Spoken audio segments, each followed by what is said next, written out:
Assalamualaikum warahmatullahi wabarakatuh.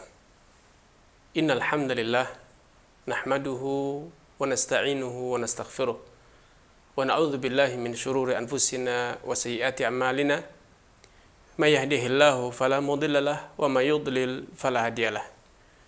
Asyhadu an la ilaha illallah wahdahu la syarika lah wa asyhadu anna Muhammadan abduhu wa rasuluhu amma ba'd.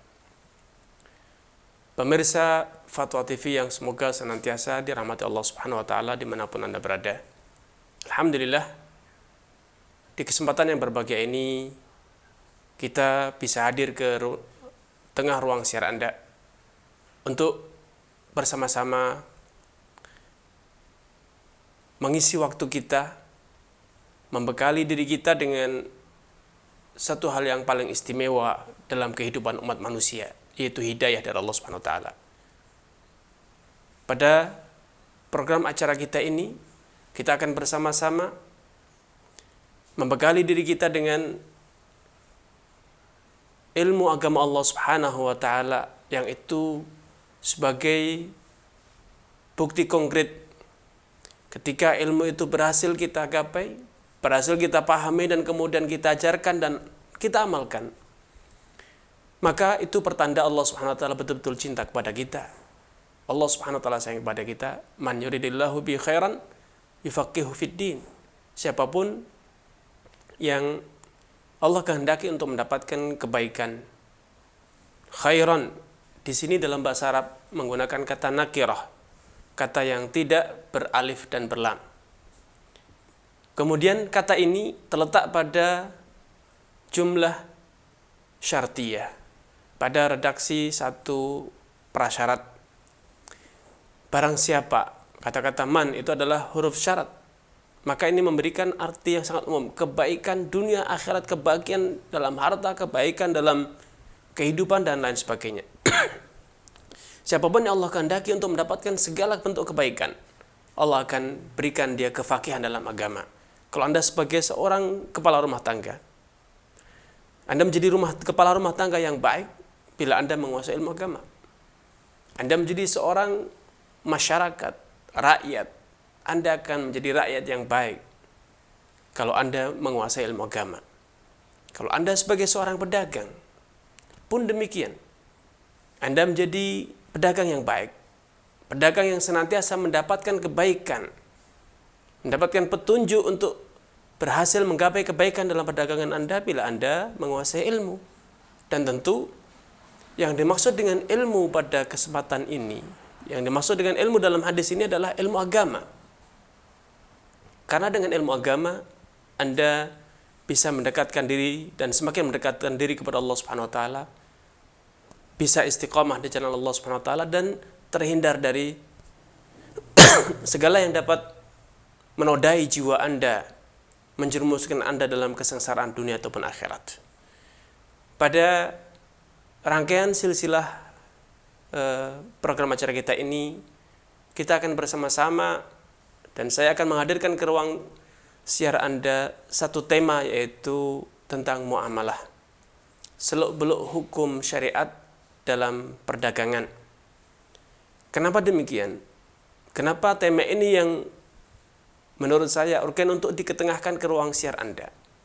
Karena siapapun kita, kapanpun kita berada, dimanapun, kita tidak lepas dari praktek-praktek perniagaan sebagai konsumen, sebagai pembeli, sebagai penjual, sebagai produsen, ataupun sebagai pengguna. Minimal sebagai pemirsa. Interaksi di antara kita seringkali diwarnai dengan praktek-praktek perniagaan, baik yang kita sadari ataupun tidak. Barter, jual beli, sewa menyewa, kerjasama dan lainnya, semua itu adalah bentuk-bentuk dari perniagaan. Namun sayang, tema ini, tema tentang fikih muamalah perniagaan ini di masyarakat masih asing, banyak yang belum mempelajarinya, apalagi mengamalkannya. Sehingga walaupun praktek muamalah perniagaan ini kita lakukan setiap hari, setiap saat, berkali-kali dalam intensitas yang sangat tinggi, tetapi penguasaannya masih sangat minim. Sehingga tidak heran bila kita tanpa menyadari telah terjerumus dalam praktek riba. Tanpa kita sadari, kita telah melakukan satu praktek-praktek yang menyimpang dari tuntunan syariat, praktek-praktek yang diharamkan. Dahulu di zaman Khalifah Umar bin Khattab, ketika beliau telah memimpin umat Islam dan wilayah kepemimpinan beliau begitu luas, sampai wilayah yang sebelumnya dikuasai oleh Persia, dikuasai oleh Romawi, saat itu telah berada di bawah kekuasaan umat Islam, khilafah Islamnya. Walau demikian, Umar bin Khattab membuat satu regulasi, satu peraturan yang ini diterapkan kepada seluruh masyarakat kala itu. Beliau memberikan instruksi, la yattajiru fi sukina illa man faquha wa illa akala riba. Tidaklah boleh, tidaklah pantas bagi siapapun untuk berniaga, menjual, membeli, apalagi berdagang. Ya, tidak pantas, tidak boleh bagi siapapun untuk berniaga di pasar kami, kecuali bagi orang yang telah menguasai ilmu fikih, telah memahami ilmu agama. Karena kalau tidak, sudah bisa dipastikan dia terjerumus dalam praktek riba. Wa illa akala riba. Subhanallah. Dahulu Imam Syafi'i rahimahullah ta'ala memahami pentingnya ilmu, sehingga beliau memberikan satu statement yang begitu indah. Andai ini kita terapkan, satu statement yang begitu inspiratif. Beliau berkata, man arada dunya fa'alaihi bil ilm wa man arada al-akhirah fa'alaihi bil ilm. Siapapun yang ingin mendapatkan kebahagiaan sukses di dunia, dia harus menguasai ilmu. Dan siapapun yang ingin menggapai sukses di akhirat, dia juga harus menguasai ilmu. Kalau kita aplikasikan dalam kehidupan kita, maka sederhananya kita akan bisa berkata, siapapun yang ingin berdagang, siapapun yang ingin membeli, siapapun yang ingin menjual, siapapun yang ingin memproduksi, maka hendaknya dia terlebih dahulu menguasai ilmunya agar tidak memproduksi yang haram, agar tidak membeli yang haram, tidak menjual dengan cara-cara yang haram. Nampaknya statement pernyataan dari Imam Syafi'i ini kemudian digubah oleh Al-Imam Al-Bukhari dengan redaksi yang lebih simple dan lebih tegas. Beliau mengatakan dalam salah satu judul kitab beliau mengatakan bab al-ilmu qabla al-qawli wal amal. Bab penjelasan wajibnya kita berilmu terlebih dahulu sebelum kita berkata-kata, berstatement, membuat satu pernyataan, dan juga al-amal sebelum kita melakukan satu tindakan, satu aksi.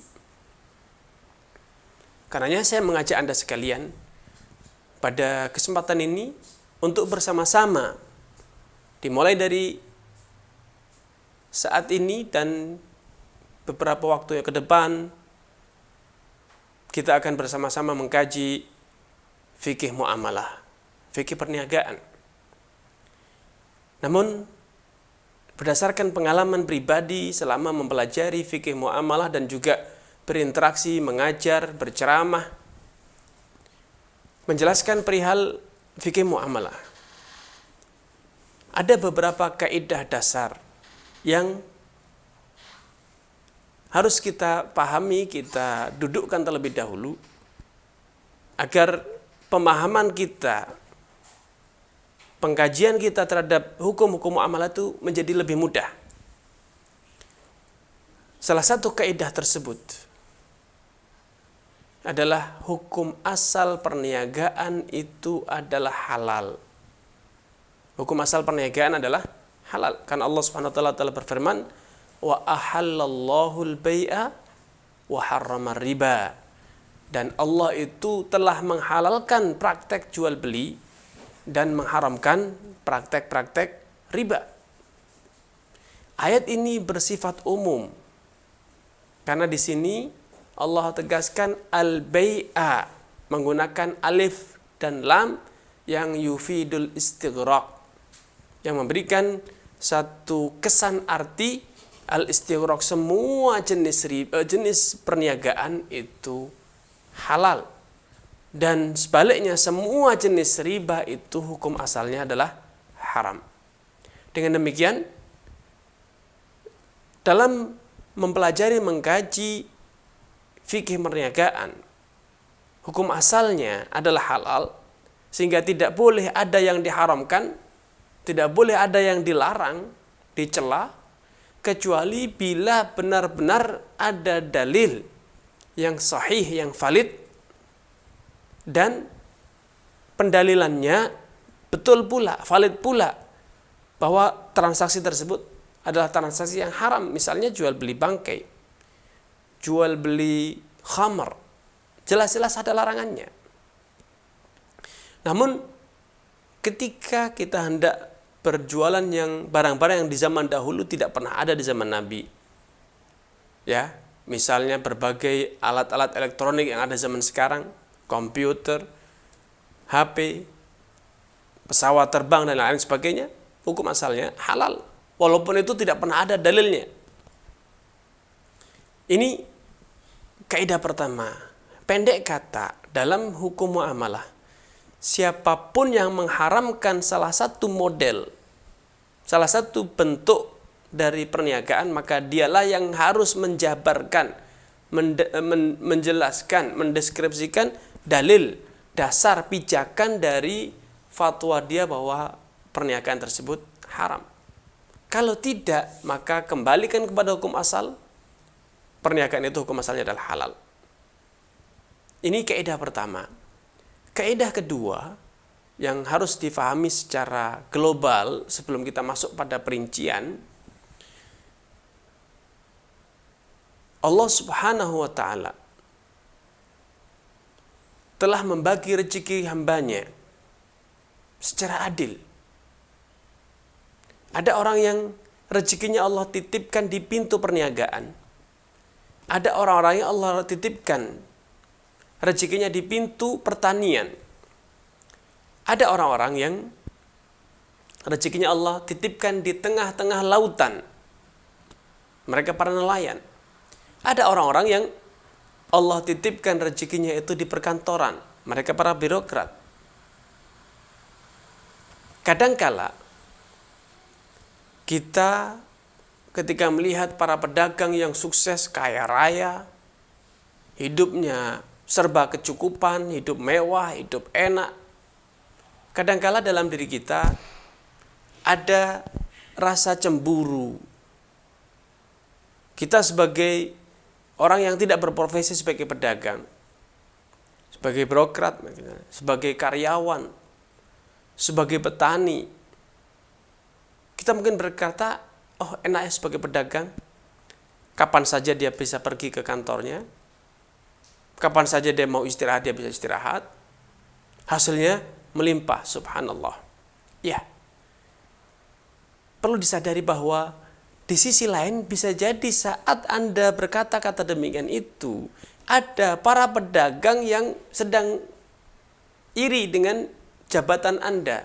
Enaknya sebagai pejabat, ya, rutinitas, birokrasi, secari kertas dan pulpen, selesai masalah semuanya. Tapi pedagang dia harus datang sana kemari, lari sana, lari kemari, mencari barang, mencari customer, persaingan dagang, memikirkan inflasi dan lain sebagainya. Pusing. Karenanya kesimpulannya, hendaknya kita sadar bahwa profesi sebagai pedagang itu adalah karunia Allah. Tidak boleh ada iri, tidak boleh ada hasad. Syukurilah profesi yang telah Anda miliki. Bisa jadi itulah memang pintu rezeki Anda. Allah Subhanahu wa ta'ala telah berfirman, "Ahum yaksimun rahmat rabbik." Nahnu qasamna bainahum ma'isyatahum fil hayatid dunya. Apakah mereka membagi kemurahan Allah, rezeki Allah Subhanahu wa taala? Ketahuilah bahwa nahnu qasamna bainahum ma'isyatahum fil hayatid dunya. Kamilah yang membaginya kepada mereka. Siapa yang menentukan para petani itu menjadi petani? Allah. Siapa yang menjadikan dan memudahkan para pedagang itu akhirnya menjadi pedagang yang sukses? Siapa yang memudahkan para nelayan itu sehingga mereka mahir mencari ikan di tengah lautan? Allah Subhanahu wa taala. Ya. I'malu fakullun muyassarun lima khuliqa lah. Teruslah berjuang, teruslah beramal. Karena sejatinya masing-masing dari kita akan dimudahkan untuk menemukan, untuk menjalani garis kodratnya. Lima khuliqa lah. Baik dari kodrat tentang rezekinya, tentang hidupnya, tentang surga nerakanya dan lain sebagainya. Ya, sehingga tidak perlu ada hasad, tidak perlu ada iri. Status sebagai pedagang itulah karunia Allah Subhanahu wa taala, syukurilah. Allah membagi. Ada sebagian yang sebagai petani, sebagian dari pedagang. Andai semua jadi pedagang, celaka kita. Andai semua jadi produsen, celaka kita. Walau demikian, walau kita tidak semua jadi pedagang, tidak semua jadi petani, tapi kita semua membutuhkan kepada kontribusi mereka. Kehadiran para pedagang, kehadiran para petani, kehadiran para produsen, kehadiran para nelayan, itu dibutuhkan oleh semua orang. Karenanya, marilah kita kenali potensi kita yang terbaik. Kemudian kita optimalkan bagaimana kita memanfaatkan potensi yang Allah berikan kepada kita untuk kemudian berkontribusi, berkarya, menghasilkan yang bermanfaat, harta kekayaan ataupun yang lainnya, untuk kemudian kita persembahkan kepada Allah Subhanahu wa taala sebagai sarana penunjang pengabdian kita sebagai seorang mukmin, sebagai seorang yang beriman. Di antara kaidah yang perlu kita luruskan, kita dudukkan terlebih dahulu sebelum kita masuk lebih jauh tentang seluk-beluk perniagaan dalam Islam. Dalam literasi fikih, perniagaan itu karena hukum aslinya adalah halal, maka kajian para ahli fikih tentang fikih muamalah, stressingnya, penekanannya adalah pada perniagaan-perniagaan yang diharamkan. Karena itu pada kesempatan ini, pada kaidah ketiga ini, saya akan berusaha merangkumkan sesimpel mungkin tentang alasan-alasan global suatu perniagaan itu diharamkan. Menurut Al-Imam Ibn Rushd Al-Hafid dalam kitabnya Bidayatul Mujtahid dan juga yang lainnya, ulama yang lainnya menyatakan bahwa secara global suatu perniagaan itu diharamkan biasanya karena 8 alasan. Yang pertama karena bendanya haram. Babi, khamr, bangkai dan yang serupa. Maka barang yang kemanfaatannya itu haram, maka haram pula untuk diperdagangkan. Rasulullah bersabda, "Innallaha idza harrama 'ala qaumin akla syai'in harrama 'alaihim thamanahu." Bila suatu benda itu telah Allah haramkan untuk dimakan oleh suatu kaum, maka haram pula atas mereka untuk memperdagangkan benda tersebut. Suatu hari ketika Nabi SAW selesai dari Fathu Makkah, menundukkan kota Makkah, sahabat Jabir bin Abdullah radhiyallahu ta'ala anhu menceritakan bahwa Allah dan Rasulnya telah mengharamkan jual beli khamar, jual beli bangkai, jual beli babi, dan jual beli patung atau berhala. Spontan ada sebagian sahabat yang bertanya, "Ya Rasulullah, apa pendapatmu perihal memperjualbelikan lemak bangkai yang dimanfaatkan, digunakan untuk melumasi perahu, melumasi kulit hewan yang disamak agar menjadi lunak dan digunakan untuk bahan baku lentera." Ya, bahan baku lentera. Maka Nabi menjawab, "La huwa haram." Tidak boleh memperjualbelikan lemak bangkai walaupun untuk tujuan-tujuan yang lain, bukan untuk dimakan. Dijadikan sebagai bahan baku lentera, dijadikan sebagai bahan untuk melumasi perahu, itu tetap haram. Karena kaidahnya semua benda yang haram untuk dimakan, maka haram pula untuk diperdagangkan. Ya, kalau memang itu benda-benda yang memang tujuannya untuk dimakan. Karena itu hewan apa saja yang haram dimakan, haram pula untuk diperdagangkan. Ini alasan pertama suatu perniagaan itu diharamkan, yaitu bila objeknya adalah benda yang haram. Yang kedua, alasannya adalah karena adanya unsur riba. Adanya unsur riba dalam perdagangan, yaitu membarterkan dua komoditi riba, yaitu alat transaksi dan makanan pokok serta bumbu. Ketika alat transaksi itu emas, perak, mata uang yang ada zaman sekarang, mata uang giral, itu diperdagangkan secara bebas, rupiah dengan rupiah beda nilai, atau secara non tunai, rupiah dengan dolar tapi non tunai, maka ini mengandung unsur riba. Makanya jual beli falas secara non tunai, secara online, ini bermasalah. Karena bila kita memperdagangkan uang itu secara non tunai, maka itu disebut riba nasi'ah, dan itu haram. Namun bila mata uangnya serupa tetapi diperdagangkan secara bebas sehingga nilainya berbeda, seperti yang seringkali terjadi menjelang lebaran. Uang pecahan 100.000 satu lembar ditukar dengan uang pecahan recehan 2.000 sebanyak 96.000, sehingga 100.000 ditukar dengan 96.000. Maka ini riba, karena memberikan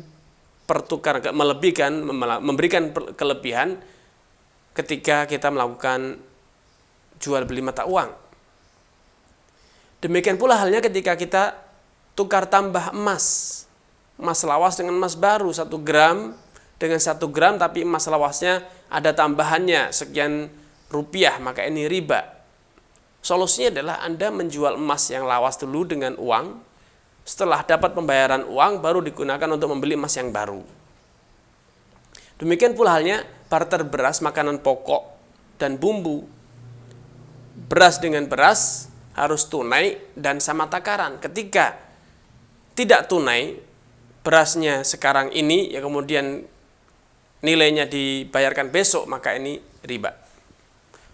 Kalau beras sama beras takarannya sama dan diserahkan secara tunai walaupun mutunya berbeda, maka boleh.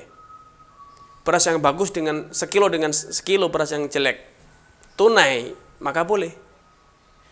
Tapi kalaupun sama-sama bagus, sama-sama jelek, ditukar tapi non tunai, sehingga ketika transaksi tidak terjadi serah terima fisik barang, maka itu riba, tidak boleh. Demikian pula kalau dalam transaksi itu ada riba nasi'ah, yaitu Anda beli barang saya dengan pembayaran berjangka, nanti bayarnya sekian kali dalam waktu jatuh tempo 1 bulan misalnya, setiap minggu bayar sekian rupiah. Tapi kalau telat dari jatuh tempo, Anda belum mampu bayar, maka per pekan keterlambatan Anda bayar sekian persen, nambah sekian persen. Ini adalah riba. Ya, ini adalah riba. Ini 3 kaidah pertama yang sepatutnya kita fahami. Saya ulang, yang pertama, hukum asal perniagaan itu halal. Yang kedua, masing-masing kita harus sadar bahwa perdagangan itu bukan satu-satunya pintu rezeki. Kita harus puas karena masing-masing dari kita telah Allah gariskan jalur rezekinya. Ada yang di perdagangan, ada yang di pertanian, ada yang lainnya. Tidak perlu ada iri dan hasad di antara kita. Tapi yang harus kita lakukan adalah masing-masing dari kita menyadari bahwa kita semua saling membutuhkan. Petani butuh pedagang, pedagang butuh kepada petani, mereka semuanya petani dan pedagang butuh kepada para birokrat dan seterusnya. Yang ketiga adalah suatu pedagang itu diharamkan karena ada 8 alasan. Dan alasan pertama tadi karena objeknya haram seperti bangkai, khamr yang serupa. Dan alasan kedua adalah karena adanya unsur riba, yaitu membarterkan alat transaksi dan standar nilai emas perak ataupun uang kiral yang ada zaman sekarang secara non tunai, dan ada selisih nilai kalau itu mata uangnya sama.